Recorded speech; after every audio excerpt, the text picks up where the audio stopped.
You're listening to Radio Iran, 95.5 FM HD3, Los Angeles. Iran.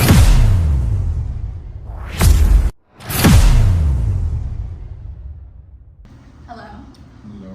If you could introduce yourself, introduce where we are, that would be great. My name is Roozbeh Farahanipour. We are sitting at Delphi Greek restaurant and bar between Persian Square and Women Life Freedom in memory of Mahsa Amini Square in the heart of Los Angeles. Amazing. Now, of course, you're CEO of Chamber of Commerce, entrepreneur, business owner, and author. I want to know a little bit about your experience.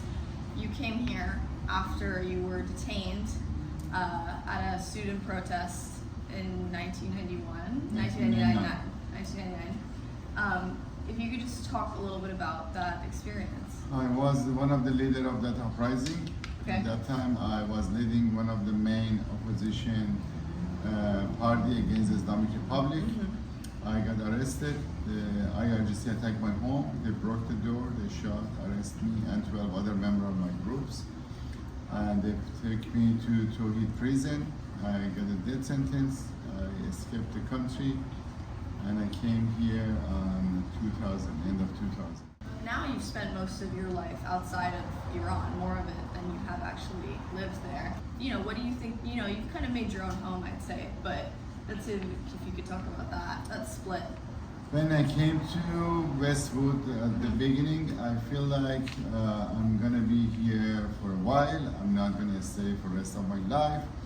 I was continue to fight against the regime. I tried to overthrow the regime, and my plan was, after overthrowing the regime, went back to Iran and continue my life over there. But after 17, 18 years, one day I decided to become a U.S. citizen. Okay. When I decided to become a U.S. citizen, that was after I walked on the Westwood Cemetery and realized this is going to be my final address. I remember the day I went to talk to officer over there for interview. That was very interesting conversation. Usually this interview takes 10-15 minutes. Mine takes a long time, I think a few hours. First question she asked, why you wait 18 years to become a U.S. citizen? I want to become a citizen when my heart said, not because of the benefit. I'm a job creator, I'm a taxpayer, I don't need your benefit. No. But when I realized this is my flag, I want to become a citizen. I don't want to lie, I don't want to just become a citizen because of the benefit.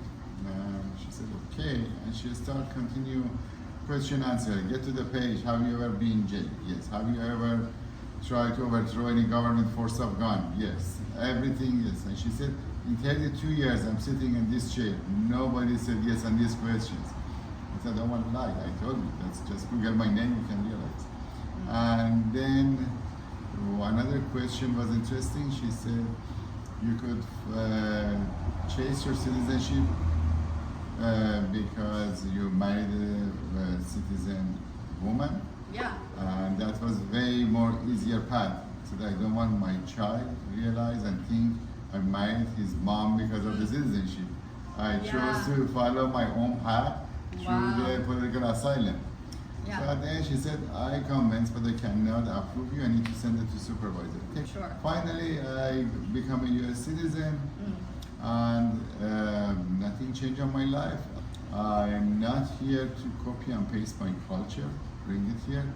I'm here to add anything I can, any value to any culture exists in my community.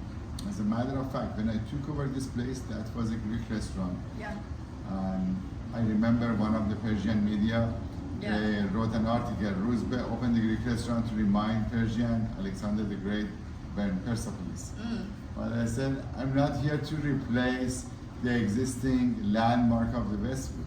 My other restaurant is American Diner. Right. I keep it as authentic as possible. I try to bring back the life of 50s. I try to make it back the life of the diner. That wasn't the diner. It's 1950s, right? The restaurant is established in 1947. Wow. But I try to bring the culture back, the feeling of the diner, original American style food, wow, more authentic. So I try to keep it everything authentic. I like it. So Westwood is, to me, jewel of the LA. Yeah. That's the best part of the Los Angeles. And that's a conflict between three different kind of the community. UCLA, yes, Westwood, original residents, and Iranian-American who decided to live here. So three different communities, they have to find a way to live peacefully together. yeah, So UCLA from the north yeah, try to convert this area to college town. sure, Persians from the south try to convert it to Little Tehran. yeah, And original residents here, they try to keep the culture of Westwood. For any single step I want to take toward the community and toward the Iranian American yeah, part of the community, before I want to moving forward, yeah, I try to go with every single part of the original community, from the neighborhood council, homeowner association, property Yeah. owners, people who are caring about Westwood, share the idea with them sure, and get the input and make sure the proposal we're going to propose that's going to be accepted by community, Yeah. instead of they try to bypass them and come and surprise them and Yeah. make them uncomfortable. That's why one of the things the Chamber of Commerce did with my other people, friends at the Chamber of Commerce board members, to rename the square of the Woman Life Freedom. yeah, Before we chose the spot, before we chose the name, we go through the community. We talk to every single of them. I see. Modify even the original proposal that was a Mahsa Amini square. The community said Mahsa Amini is very unique Persian. Yeah. Let's make it Woman Life Freedom. We gave them, okay, what about we add a line on the bottom No. in memory of Mahsa Amini. So Yeah. everybody compromise and agree on one name and one location. Yeah. So everybody happy on the unveiling the ceremony. And then you also put up signs too in memory of Masa Amini in your other business that you had, the Persian Gulf Café.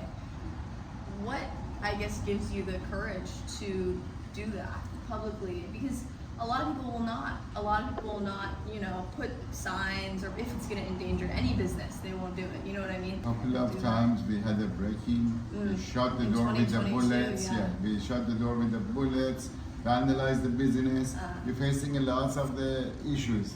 But I feel like we should be voice of the voiceless people, and we should believe the American value is important for Angelinos as well, Yeah. including Iranian American. I really believe in our constitution here and all amendments, and also I believe the American values is important to be publicized and show to in the international community. Yes. We are here to be protect the human rights and be voice of the Freedom of voiceless speech, yeah. people, and shows how much American values is important for international community, not only for local community. Completely. And also if there's, tourists coming and seeing, it's great. It's great. It's in the short life of the Persian Gulf, Yeah. they get lots of interaction. They get the name in all of the international publications. Yeah. Everybody mentioned that. Still, the people searching for that, they are looking for that. Many of the demonstration here, on the Google map, they marked the cafe even that was closed. They Yeah. came in front of that. They got a permit in front of that. So that was very key and the landmark for the Westwood. And hopefully one day we can bring it back Yeah. and make sure we're gonna have that kind of the museum and a location like the cultural center for the community. Yeah. And then you also wrote a book for children, right? Who is the Dictator? I'm curious to why you chose to write a children's book and why it's important for you to kind of get that message of giving the voice to the voiceless, and kind of teaching young kids. Because you could have easily written a biography about yourself, about your experience. You could have written a longer book or something like that. So I'm just wondering, Yeah, a couple of the children's book. Who is the dictator? Yeah. What is the pressure groups? Yeah. Where is the Persian Gulf? So many of them. I try to educate the new generation, and try to build the foundation of their life. Yes. Based on the democracy. Yes. And the truth, and standing against the people who don't like to protect the life of the people. And even when I published that book, right away the Hezbollah weekly paper, wrote one full article about me, and one of the Ayatollah issued a fatwa for my head. Oh my God. Over that. And that was, I call it, I didn't mention any name on any cartoon. They had no sign of identification or anything. But any dictator, they can find themselves in that book. Doesn't matter in which language. My book translated in many different languages, including Chinese. So that's many people, they use it as a dictators for dummies. So that's technically... That's what I saw, and I thought it, I was like, this is so, but you don't name any actual historical figure. So it's really just to learn how to identify that. Yes, exactly. Every single dictator, they're gonna fit in my book. And they knew. They were like, oh no. Why you talk about me? So this is about me. Yeah. And then you also worked with the Westwood Library Association. Friends of Westwood Library. Friends of Westwood Library. Westwood Library is one of the branches of the public library. We are helping to create more events, raising money, and helping the public library to function better way we could. You named your son after one of the tallest mountains in Iran. Damavand is the only active volcano in Iran. Wow, and, fiery. Yes, and tallest peak in Iran as well. Tallest peak in Iran. Yeah.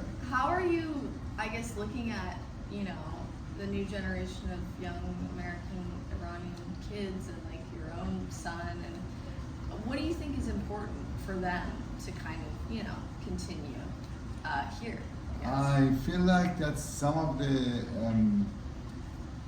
background is not nationality, because the people are going to mix the nationality with the heritage many times. When I talk about the Persian Gulf, the people say, oh, you are not Persian anymore, you are American, why are you talking about Persian Gulf? My response, the Persian Gulf is part of my DNA. I mean, the Damavand is part of my DNA. Yeah. Damavand is not only mountain, is not only active volcano, but the Damavand is symbol of the freedom against the darkness. The Zahak, that's the symbol of the darkness in Iran, is in prison in Damavand mountain for thousands of years. And my son is very unique and excited about his background. He is learning many history about Iran. He's 7 years old, but he had a research by his own, not by the school, not by guided by me or his mom.